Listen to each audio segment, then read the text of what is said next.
DPR RI setujui proses naturalisasi Martin Paes, Tom Haye, dan Ragnar Oratmangun. Nah, tak sabar melawan Vietnam, Sandy Wallace bocorkan Tom Haye dan Jay Itzes bisa debut bela timnas Indonesia. Dan yang terakhir, profit di luar dugaan timnas Indonesia jika naturalisasi Julian Urip, Marcelino, dan Pilar Persib bisa terancam. Berikut kami akan coba rangkum berita terbaru dan terhangat seputar timnas Indonesia. Simak kabar selengkapnya di kanal Berita Bola hanya untuk Anda.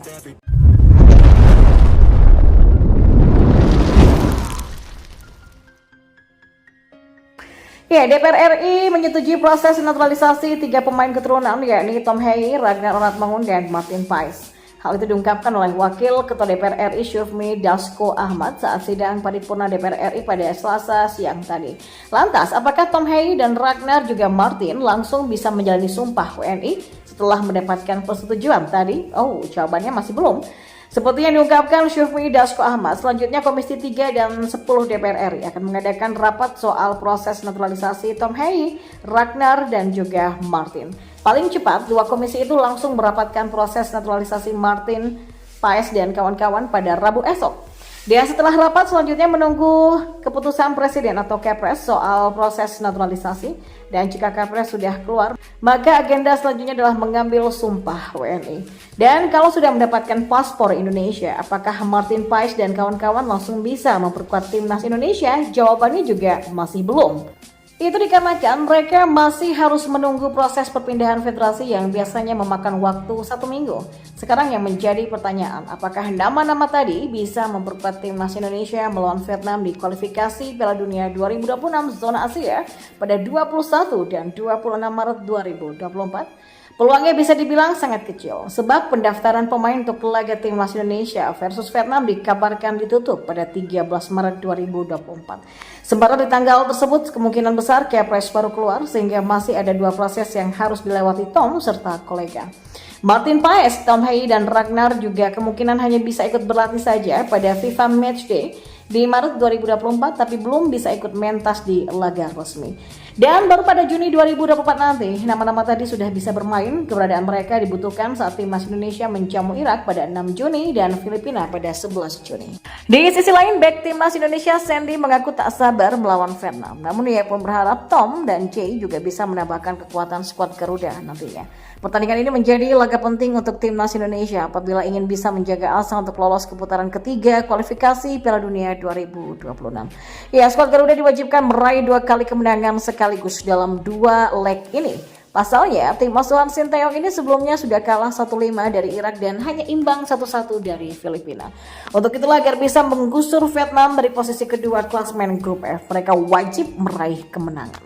Sinteyong pun terlihat serius untuk mempersiapkan timnas Indonesia agar bisa tampil maksimal di kualifikasi Piala Dunia 2026.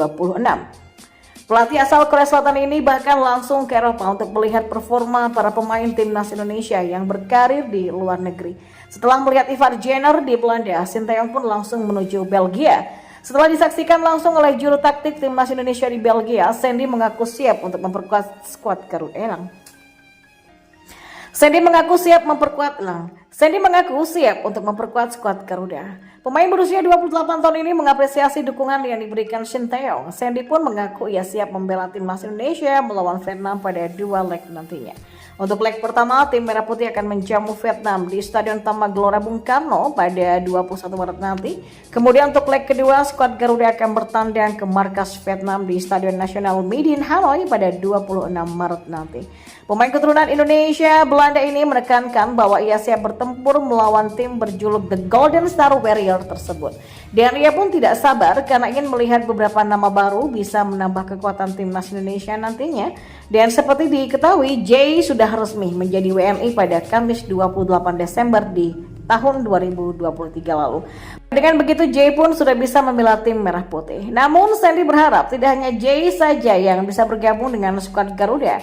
Ia pun berharap Tom bisa bergabung juga dan membela timnas Indonesia ketika lawan Vietnam nantinya. Walaupun ini tak mudah karena Tom masih membutuhkan beberapa proses naturalisasi untuk menjadi WNI. Dan untuk itulah Sandy berharap keinginannya itu bisa terwujud meski masih terlalu dini untuk bicara daftar skuad timnas Indonesia.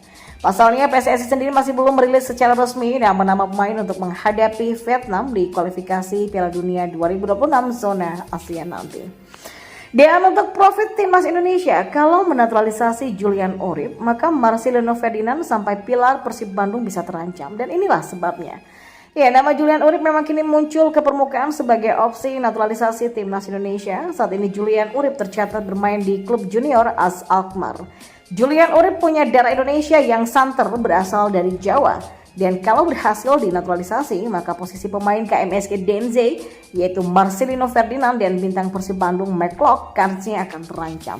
Mengingat ada profit yang bisa didapatkan timnas Indonesia jika berhasil menaturalisasi Julian Urip. Yang pertama adalah proyeksi jangka panjang. Ya, profit pertama berkaitan dengan usia muda Julian Urip yang tentu saja bisa dijadikan proyeksi jangka panjang timnas Indonesia. Sebagaimana diketahui, Julian Urip merupakan pemain kelahiran Belanda 26 Oktober 2006. Dan di tahun 2024 pada bulan Oktober mendatang, Julian Urip masih baru menginjak usia 18 tahun dan itu dapat diartikan timnas Indonesia dapat memasukkannya ke dalam proyeksi jangka panjang. Apalagi pelatih timnas Indonesia Sinteyong diketahui sangat gemar memainkan para pemain muda di komposisi line up-nya. Yang kedua, miliki jiwa leadership. Nah, pemimpin bernomor punggung 10 di AS Alkmaar tersebut saat ini ditugaskan sebagai kapten tim oleh sang pelatih Michael van Zijveld. Sementara di timnas Belanda, Julian Urip tercatat pernah menjadi leader atau kapten tim kala memperkuat kontra Meksiko U17.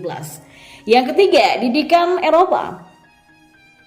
Dilansir dari tribunmau.com dari Transfer Market, Julian Urip ternyata merupakan pemain asli jebolan AS Alkmaar. Sebelum masuk Akademi AS Alkmaar, tercatat Julian juga pernah menimba ilmu di SV Hong Holland dan AFC 34 periode sebelum tahun 2017. Yang keempat adalah multifungsi. Nah, berposisi murni sebagai gelandang serang, tapi Julian diketahui mampu memainkan peran di 3 posisi yang berbeda. Ketiga posisi berbeda yang juga sudah pernah diemban oleh Julian Urip diantaranya adalah gelandang serang, gelandang tengah, dan juga sayap kiri. Menariknya di 2 posisi yakni gelandang serang dan tengah, Julian mampu membukukan lesatan gol yang signifikan.